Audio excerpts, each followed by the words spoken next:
Good morning, everybody. Today we're going to finish up the tortillas and the carne asada and fajitas and finish this meal up. So we're going to start with homemade tortillas, and this is my first time making this, so we'll see how it works. The original recipe is for 2 cups of flour, 3/4 cups of water, 3 tablespoons of olive oil, and 1/4 teaspoon of salt. So I've cut that in half because I don't need that much. And then I'm going to knead it for a little bit, and it already looks a little wet, so I'm going to add a little bit more flour to it. Because I don't know how I can get a silky dough out of what I had there. And for some reason, before I started this, I just assumed I was going to be pouring them like pancake batter. And that is not the case. So I did it in a measuring cup, and that didn't work so well. Okay, so I'm still going to add a little bit more flour on top of that because I can tell already that there's no way this is going to knead up.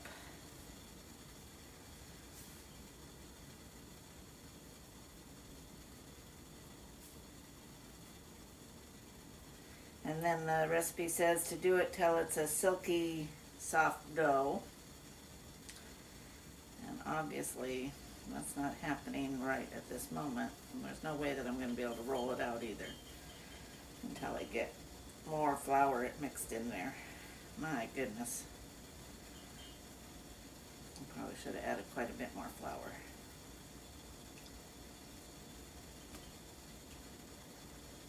Okay.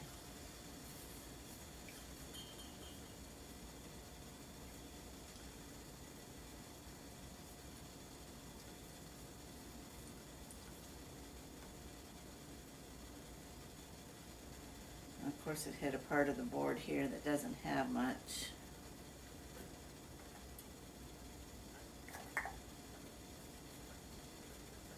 Flour. So if you're making this, I would say by the recipe I got here, even though it was highly recommended, it was on the wet side.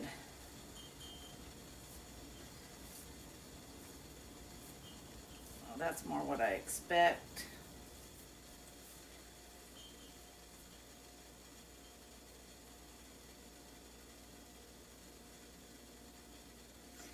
And on the stove, in the steamer, I have some fingerling sweet potatoes and then a ramekin of the leftover squash and filling, and that's going to be my side dishes to this. Let's see, it's still kind of sticky here. My goodness. As I add the sticky into it, it gets stickier again. Okay, that's okay. You know what? If this turned out perfect, then you're not going to learn anything, because life isn't perfect. And that's just the way it is. Okay.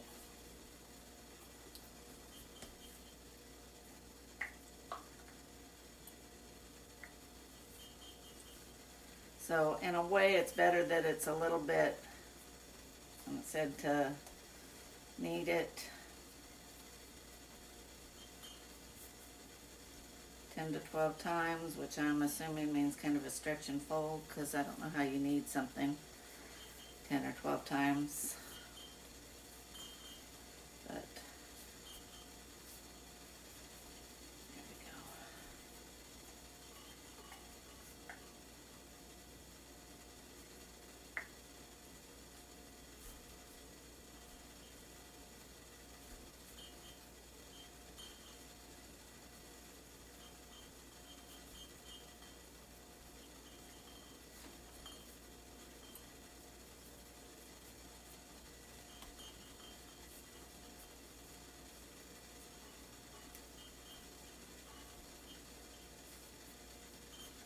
It might even be easier with a larger batch. Sometimes that's the case.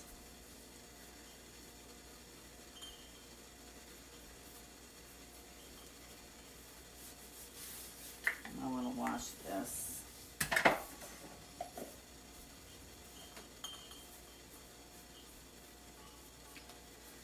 That seems pretty nice.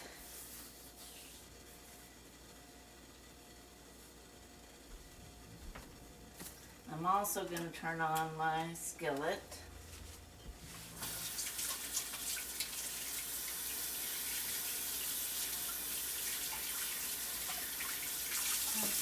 Okay.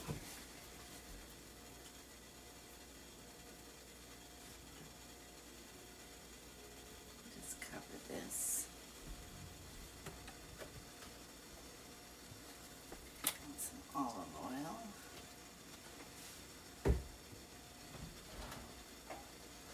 And that needs to rest for about 10 minutes. So what I'm going to do is I'm going to go ahead and cook up the vegetables and the meat, and then I'll do the tortillas last. That gives the meat time to rest. Meat's always more tender if you can let it rest for a few minutes afterwards. It kind of reabsorbs its juices. I have a plate warming in the oven, and everything should be done pretty much together. So just going to let this oil heat up a minute. And let's talk a little bit about what's happening in the news. Israel's saying that it'll agree to a Palestinian state in the Saudi Arabia deal. And the U.S. is standing behind Judea and Samaria, which is also called the West Bank. And biblically, Judea and Samaria do belong to the Jewish state, so that's good. I don't know about letting the terrorists have their own state. I'm not saying all Palestinians are terrorists, but they have elected a terrorist government with Hamas to run them. And at one point, Gaza was part of Israel back in, I believe it was in 76. They gave Gaza to the Palestinians as a two-state solution, and that hasn't been adequate. They also, in the Six-Day War, won the Sinai Peninsula from Egypt and gave that back. So, historically, when Israel has given up land for peace, it hasn't worked. So I think we still definitely need to be praying for peace in Israel. We need to hope that this works out. There's a good chance that this deal will be the deal that brings peace to the land. And that, in one respect, that's wonderful. We all want peace. But on the other side of that comes the Ezekiel 38 war. The time of Jacob's trouble is definitely just around the bend. I say that for a couple reasons. One is there's a 80-year, we'll say, curse on Israel. It has never been a country in peace for longer than 80 years. It's never stayed in place longer than 80 years. It became a country May 12, 1948, so that means 80 years is in 2028. So we have 3 more years for them to kind of be in existence. Then if you look at the Essene calendar, they show the end of grace being 2075. You take 7 years away from that for the tribulation, aka Jacob's trouble, that gets us to 2068. So somewhere between now and 2068, we're going to have the end of the age come. We're going to have the tribulation come. We're going to have the rapture happen. We're going to have a whole lot happening. So I don't know exactly how it'll play out. I kind of feel like October 7th started the Psalm 84 war. We still have Isaiah 17, which is the destruction of Damascus. It seemed to be on the brink here, and now it seems to have backed off a little bit. We have Ezekiel 38 on the wings. I think that the Ukraine-Russian deal has to be over for that to happen. But it's certainly close. So,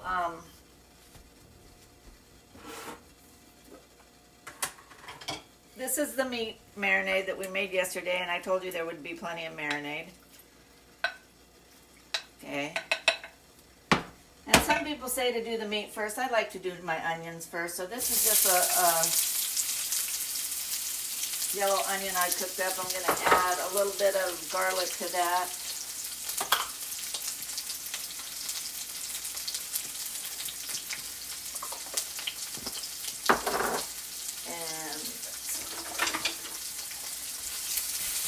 We just want to get these onions caramelized.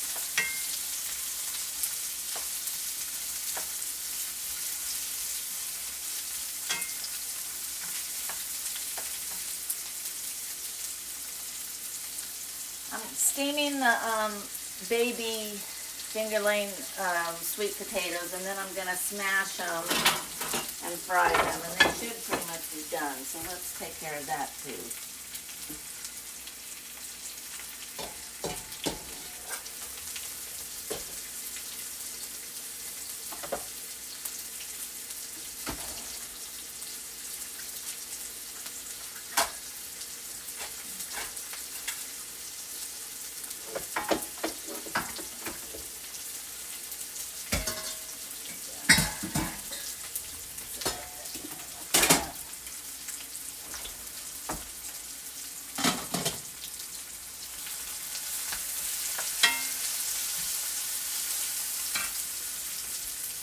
So, again, I'm only cooking for one, so I don't need to make very many. But I'm just going to skin and all, smash them up.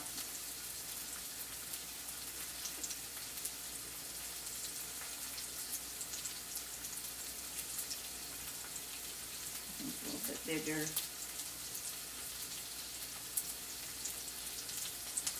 And and you can see there's two different styles here. You know why? Because I grew two different kinds of them. I'm not very good at remembering which one's which. You can't always tell by the color of the skin because maturity has something to do with it. And so those are going to go in the frying pan last.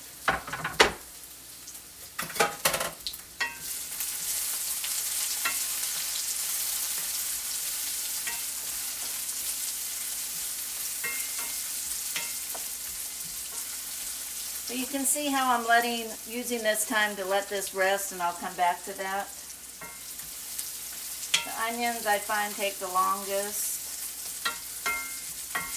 So anyways, we need to pray for Jerusalem, for Israel, for the Palestinians. I mean, my prayer is that everybody comes to know the Lord before the tribulation.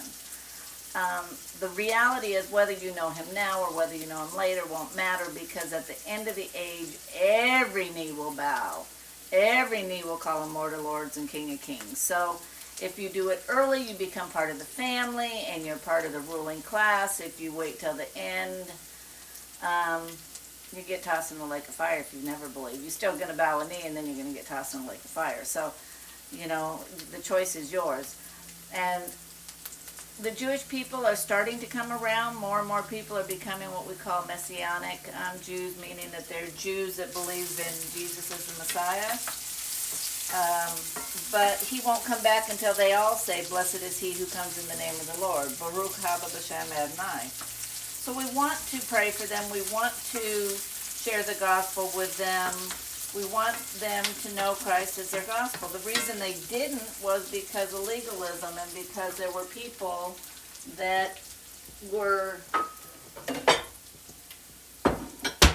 in charge that didn't want to share their leadership.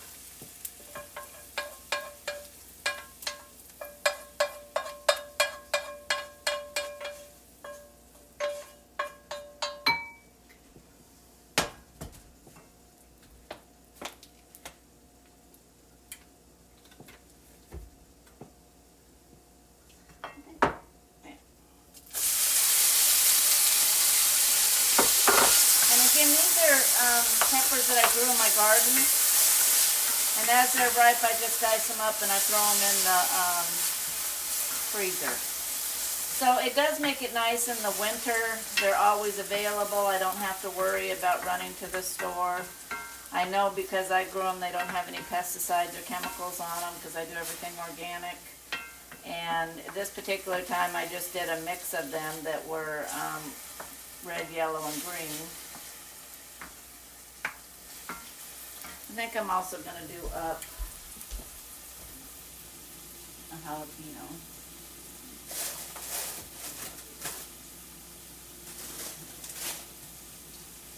So this is just, I'm going to add in a jalapeno because I like spicy.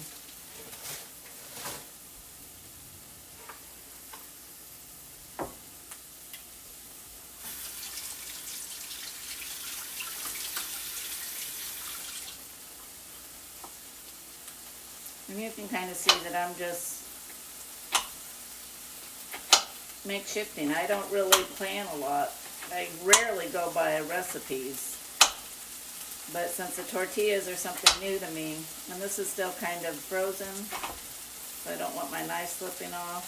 So that's a little bit, a flat surface prevents that.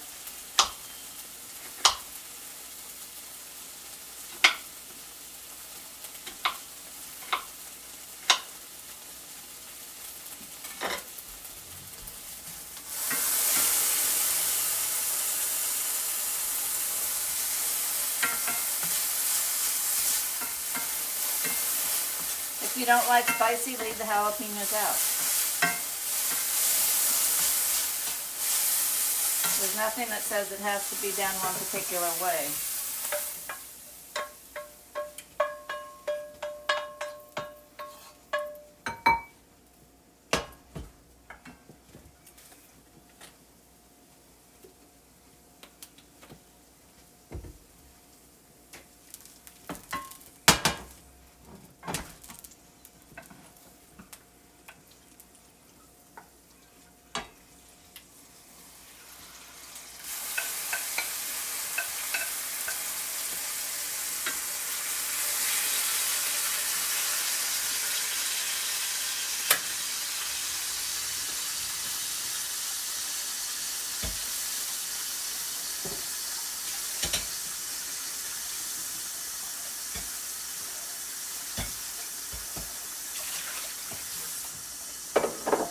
So, we'll get this meat cooked up, then we'll roll out the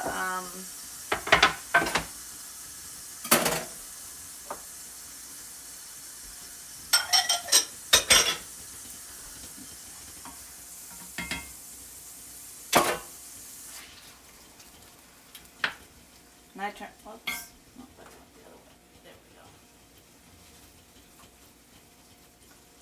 We'll roll out these, that's cooking. So, I need to,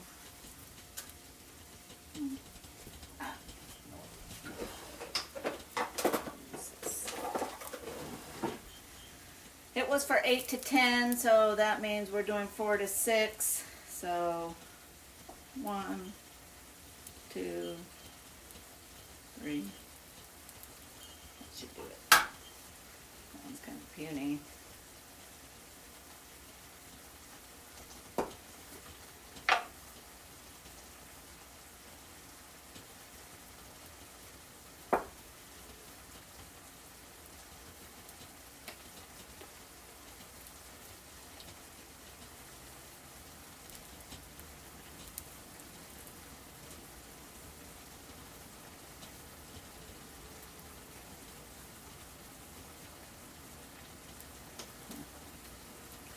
We'll do 4, and that's plenty for me.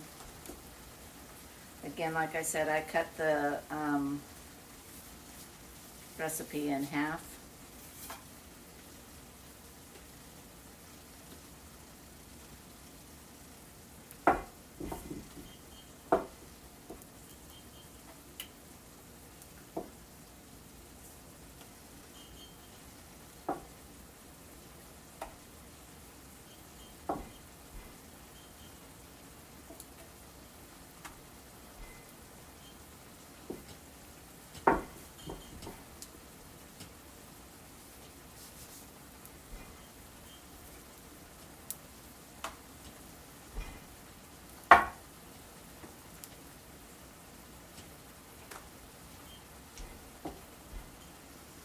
Very round, but that should do it.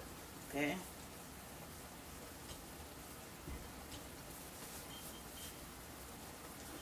They'll get better as I go along. And again, I'm kind of glad things aren't real perfect, because I'm not here to show perfect. I'm here to show how to eat healthy, how to make things from scratch for those that aren't professional cooks and bakers and candlestick makers. So.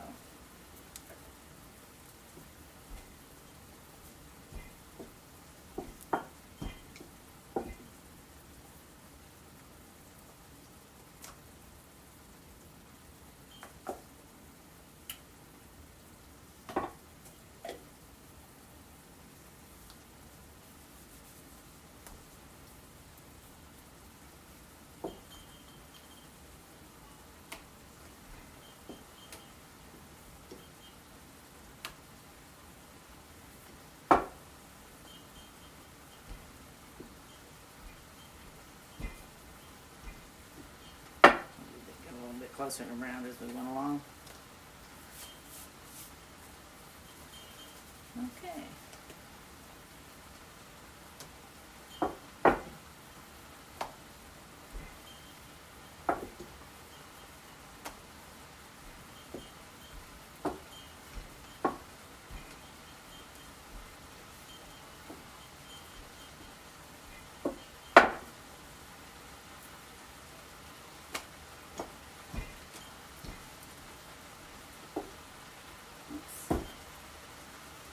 Okay.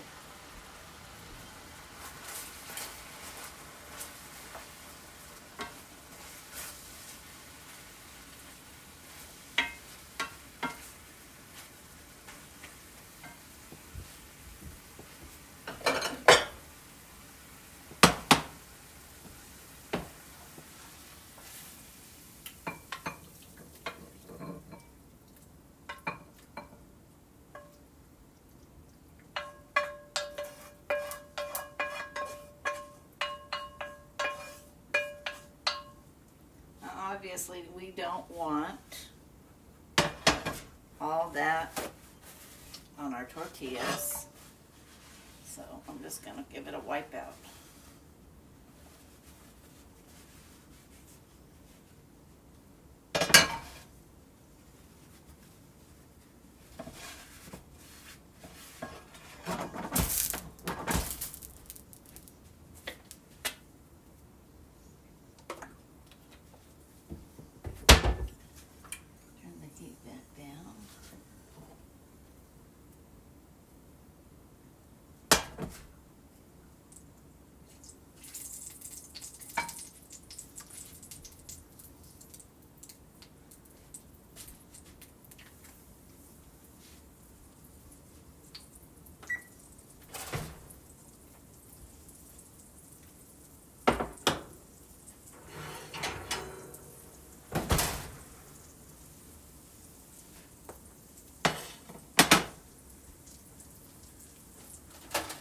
Hopefully this turns out good and we will have our carne asada and everything will be good. Now, oh, I still have the avocado too. Okay. So.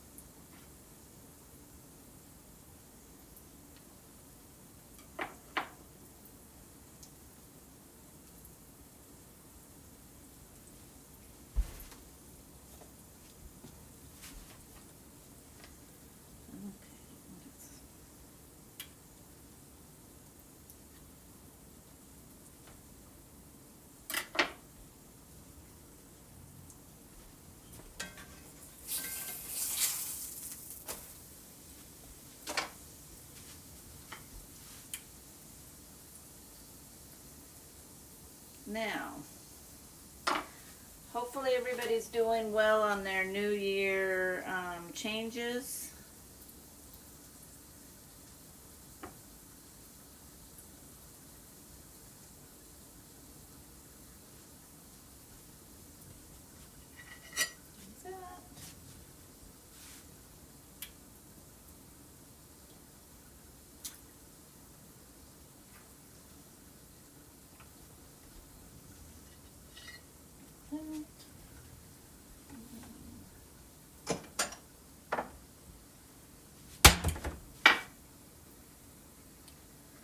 I always have some left on the bottom, and that still has good use, so I don't want to waste it. You're making your bed every day, doing the dishes before you go to bed, making your coffee or whatever you like in the morning ahead of time the night before, so you're ready to rock and roll and not stress.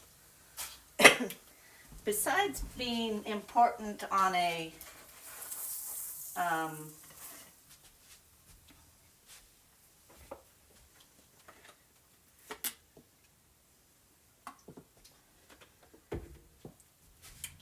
just a good lifestyle habit, These things also reduce cortisol, and by reducing cortisol, you're gonna, especially us women, are gonna be able to find weight management a lot better.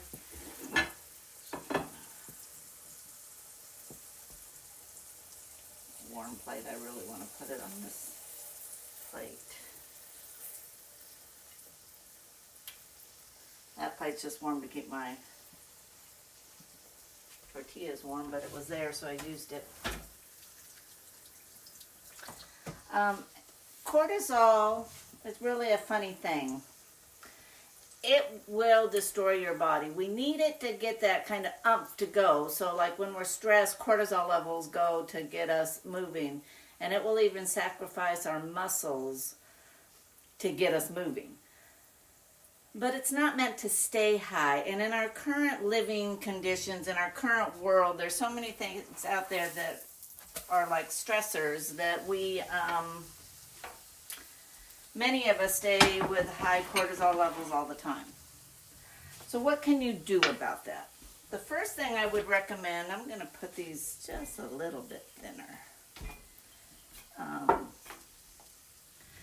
is if you start feeling yourself getting stressed, that you get up and you move. That'd be the first thing. The second thing I would recommend is there's a lot of natural herbal remedies out there that you can use to decrease your cortisol levels. Ashwagandha,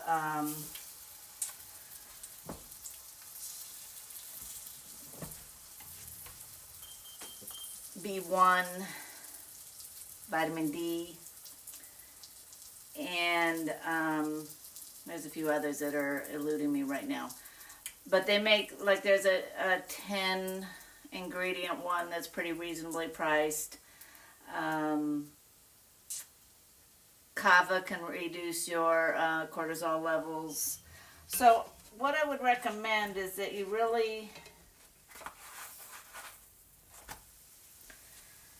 think about, I'd say the very first thing you should do is, let's say that you get in an argument with one of your kids or your husband or a neighbor or a coworker and you're feeling stressed, or you know, you feel like you had just gotten ahead and stuff, and the boss comes in and lays a bunch more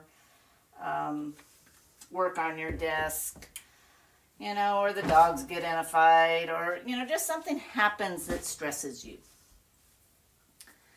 Once you've dealt with it, you know, you've get up and move. Go take a walk. Walk around your property. Walk around the block. Go get some water down the hall. Do some, you know, leg raises in your office. Do something to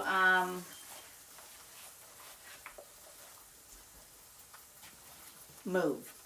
By doing that, you start lowering your cortisol naturally. And your body will be much, much happier that way. So that would be my best advice. Just move. And pay attention to it. You know, you're going to feel your heart rate go up. You're going to feel your muscles tense. You're going to, maybe you clench your jaw. Maybe everybody has little different ways of dealing with it. But I would highly encourage, if you start feeling that way,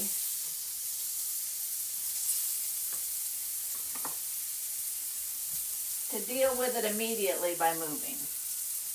And by doing that, it never really gets circulating in your body, and the mechanism in the body that tells you to turn it off, turns it off. And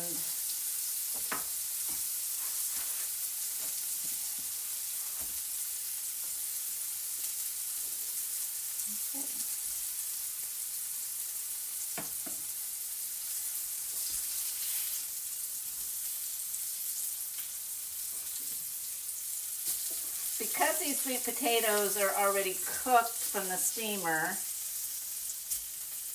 all I'm doing right now is just crisping them up. And by leaving the skin on, they crisp nicer.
I'm just going to plate this up.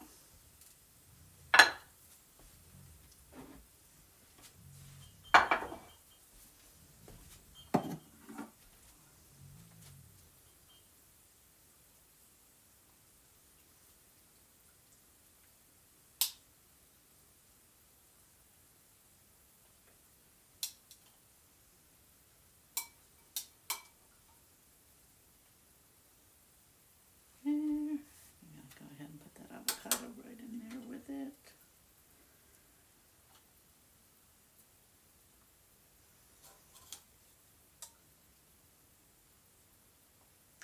Peppers. And they're underneath.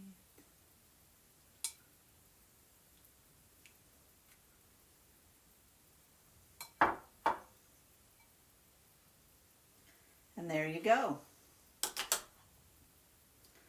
We have salt on those. A high protein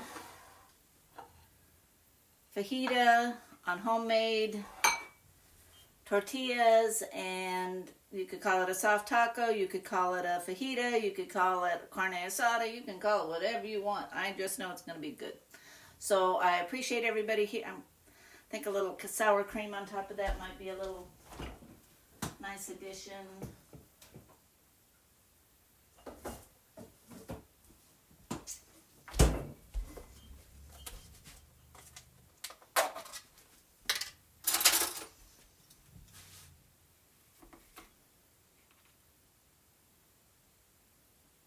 There we go.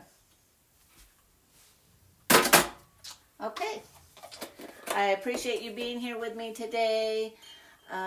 Please like, share, subscribe, and let's get the Word of God out. Good, healthy eating. Food for your soul is about your body, mind, spirit, and so, you know, good food makes a good body and mind. The Word of God makes a good spirit, and there's also the social element where we share our meals with others and our community. Please leave comments. I love to hear from you. If there's something in particular you want to learn how to cook, I'll be happy to do my best to help you with that. And I'm real. I'm not trying to be anything but real. So, but you can see the colorful plate. That is my claim to fame. I've been teaching it for over 40 years, and I do believe it brings good health. The other thing you're going to see is that I did put on weight over the last couple of years, and I took off about 20 last year, and this year that's a similar goal for me, and you're going to see me slim down and become a lean, mean, fighting machine, because I want to fight in the spiritual world for God. You know, when you become a believer, you also join the military for the Lord, and that's not a fight against flesh and blood, but against powers and principalities and leaders in high places. So we do that through prayer, we do that through encouragement, we do that through the gifts of the Spirit. You know, through humility, through honesty and good deeds, and you will know them by their fruits. You know, are they honest, good people that you really want, that shine a light in the room, or are they someone that has darkness around them, that they lie and they steal and they kill and they destroy, and they're always talking bad about people, and they just, you can see it. We literally put off light when we're healthy and good. And so the body makes light internally. That's been proven scientifically. So I don't think it's just a metaphor. I think there's truth to it. And let's lead by example. Be the head of our households. Be the head of our communities. Get involved. There's a big push now for Planned Parenthood and some of these evil organizations to get into our school boards, to get into our schools. We're already seeing it with instructors. So I highly encourage you to volunteer, to become teachers, become nurses, doctors, congressmen, city council members, school board members. Get involved. Teach at your church, in your community. Teach T-ball and lead by example. Be fair. Be encouraging. And I guarantee if we do that and we stop sitting on the sidelines, we will see our communities change. We're already seeing them change. Get behind the momentum and let it propel you into greatness. And on that, I'm going to leave you. Have a very blessed day. Lord is good. Amen.